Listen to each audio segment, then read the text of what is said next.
നമസ്കാരം. നാളെ ഏപ്രിൽ 17 വ്യാഴാഴ്ച വരാഹ ജയന്തിയാണ്.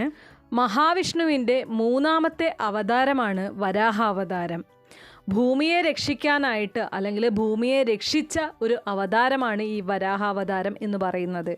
നിങ്ങൾ ഏതെങ്കിലും തരത്തിലുള്ള ഭൂമി ഇടപാടുമായിട്ട് ബന്ധപ്പെട്ട് അല്ലെങ്കിൽ സ്ഥലവുമായി ബന്ധപ്പെട്ട് ഏതെങ്കിലും തരത്തിലുള്ള പ്രശ്നങ്ങൾ നേരിടുന്നുണ്ടെങ്കിൽ, അതിർത്തി തർക്കം പോലുള്ള കാര്യങ്ങൾ അല്ലെങ്കിൽ ഏതെങ്കിലും കേസ്, സ്ഥലവുമായി ബന്ധപ്പെട്ട് കേസ് നിലനിൽക്കുന്ന സാഹചര്യം ഉണ്ടെങ്കിൽ, സ്വന്തമായിട്ട് സ്ഥലമുണ്ടെങ്കിലും അത് സ്വയം ഇഷ്ടത്തിന് ക്രയവിക്രയം ചെയ്യാൻ സാധിക്കാത്ത അവസ്ഥയുണ്ടാകുന്നത്, അതുപോലെ തന്നെ ഒരു സ്ഥലമുണ്ട്, അവിടെ വീട് വയ്ക്കണമെന്ന് ആഗ്രഹമുണ്ട്, പക്ഷെ അത് നടക്കാത്ത ഒരു അവസ്ഥയുണ്ടെങ്കിൽ, ഇങ്ങനെ നിങ്ങൾ ഭൂമിയുമായി ബന്ധപ്പെട്ട് നേരിടുന്ന എന്ത് പ്രശ്നങ്ങളായാലും അതിന് പരിഹാരം കാണാൻ സാധിക്കുന്ന അല്ലെങ്കിൽ ആ ഒരു പരിഹാരത്തിന് തുടക്കം കുറിക്കാൻ സാധിക്കുന്ന ഒരു ദിവസമാണ് നാളെ.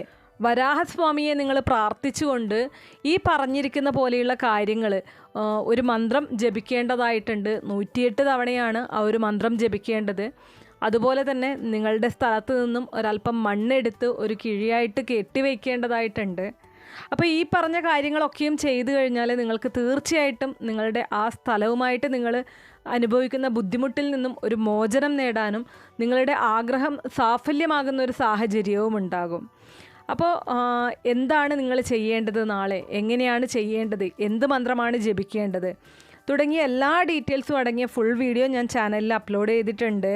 താഴെ കാണുന്ന പ്ലേ ബട്ടണിൽ ക്ലിക്ക് ചെയ്ത് കഴിഞ്ഞാൽ നിങ്ങൾക്ക് ആ മുഴുവൻ വീഡിയോ കാണാനായിട്ട് സാധിക്കും. അതിൽ പറഞ്ഞിരിക്കുന്ന പോലെ തന്നെ നിങ്ങൾ കൃത്യമായിട്ട് കാര്യങ്ങൾ ചെയ്തു കഴിഞ്ഞാൽ ഉറപ്പായിട്ടും നിങ്ങൾക്ക് ഫലം ലഭിക്കുന്നതായിരിക്കും. അപ്പോൾ എല്ലാവരും വീഡിയോ മുഴുവനായിട്ടും കാണുക, അതുപോലെ ചെയ്യുക.